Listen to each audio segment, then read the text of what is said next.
Magandang umaga mga ka-farmers.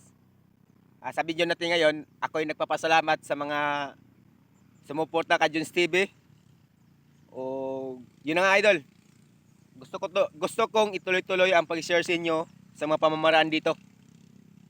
Para sa lahat ng mga nakakita sa video natin, may mga idea talaga. Kasi dol, mahirap talaga dol pag nag-umpisa tayo, wala tayong alam, wala tayong guide. Taniman tayo, wala tayong pamamaraan. Mahirap talaga dol. So kumbaga ito ang opportunity sa iba na parang hinahain na. Pero yung iba dyan, hindi pa kinakain. Parang ganun siya, idol.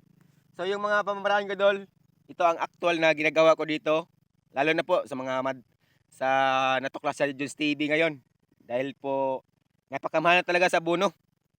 Ito ay pwedeng gamitin sa lahat, dol. Para yung ano natin, yung mga tinatanim natin, okay talaga. So makakatipid talaga tayo. Mamais man yan, mahumay, magulay man yan, idol. Pwede yung gamitin. So, itong Madrid Cacao Dol, base lang po sa mga nakita ko, may mga kanya-kanya talagang pamamaraan. Mga kanya-kanyang paggamit. Pero sa akin, Dol, sa mga taong nakakilala sa akin, ako'y kusang nagsabi sa inyo, ito ay inirecommend ko. Ang paggamit sa Madrid Cacao Dol, base lang po sa aking mga nakita o base rin sa aking mga naobserbahan. Kumbaga, nag-upgrade lang ko konti, Dol. Di ba?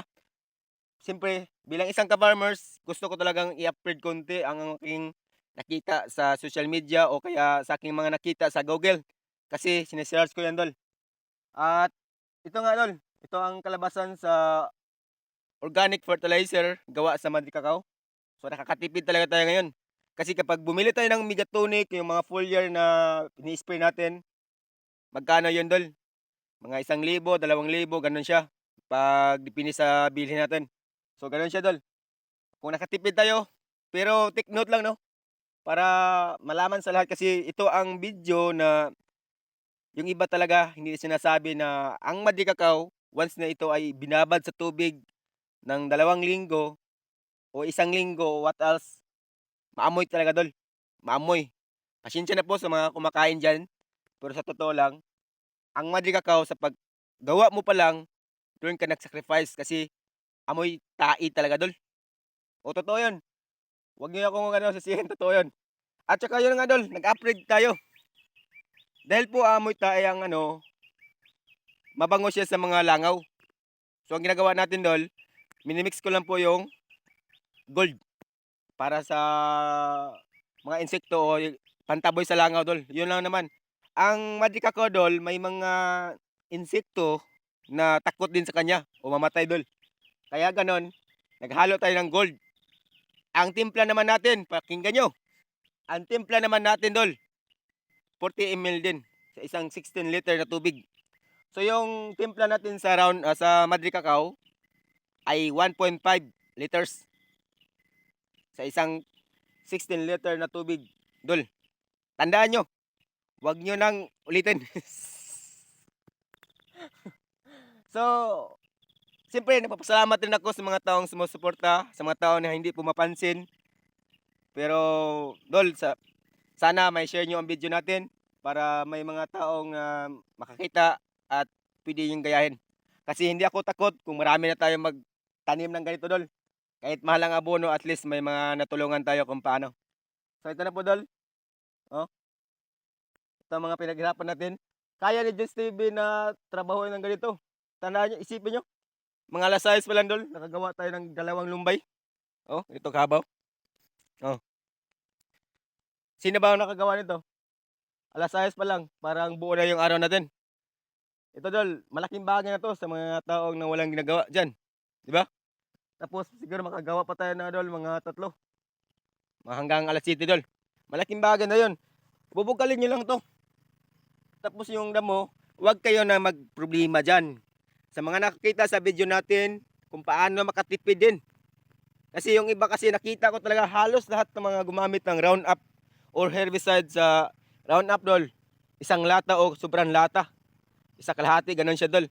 Pero sa akin, Dol, sa totoo lang, sa totoong trabaho ko dito, kalahating lata lang, Dol. Sa isang 16 liter na tubig. Pero, take note, baka sabihin nyo, scam yung sinasabi natin. Ang paggamit ng kalahating lata, Dol, pag na-spray ko yan, isipin ko na patay na yung damo. Alam niyo kung bakit? Kasi abot yan mga 8 days talaga. Ang pinaka-minimum na iniobserbahan ko sa aking mga tinatanim dito, sa aking mga pag-spray dito. Kita niyo naman, oh, pansin na. Unti-unti siyang nalanta. Pero kung itapang natin, Dol, siguro, Dol, patay na to. Pero hindi naman tayo nagmamadali. Yun po ang pinaka-importante dyan. Pag na-sprayan po natin, ito rin ang advantage pag nag-spray tayo ng kalahating lata. Matagal siya mamatay pero simlan siya mamatay, Dol. Pero matagal din siya mabubuhay yung ada mo. Ganun siya, di ba? Matagal siya mamatay, simlang ang resulta. Patay din na lahat, Dol. Pero matagal din mabuhay yung mga similya, Dol. Pag ini-strong natin, mabilis na siya mamatay. Siyempre, mabilis din tumubo yung mga similya, Dol. Ganun lang din. Kasimple ang buhay natin, Dol. Kaya yon, kita nyo? Ito ang pinapakita ko sa inyo na kaya ni Jens TV. Itong area na to, sa totoo lang, kukuha tayo ng mga 60 plus dito. 60 kilos. Someday. Kahit ganito siya, Dol. Hindi na kasali yung mga ginawa natin bago dyan. Nag-prepare tayo dyan kasi medyo matigas-tigas pa talagang lupa. Kaya yung ang ginawa ko, nisprayan ko ulit yung lupa, Dol, ng Roundup para umangat talaga. At pagdating sa ulan, medyo malambot-lambot na yan. Kasi tigas talaga yan, Dol. Nahirapan ako sa pagbugkal. Siyempre, ang gamit natin, lang, sadol. Oo. Kita nyo? Napansin yan? Ipakita kasi nyo para may proof tayo. Medyo matagal-tagal yung video natin, pero at least na may matunan kayo. Ito.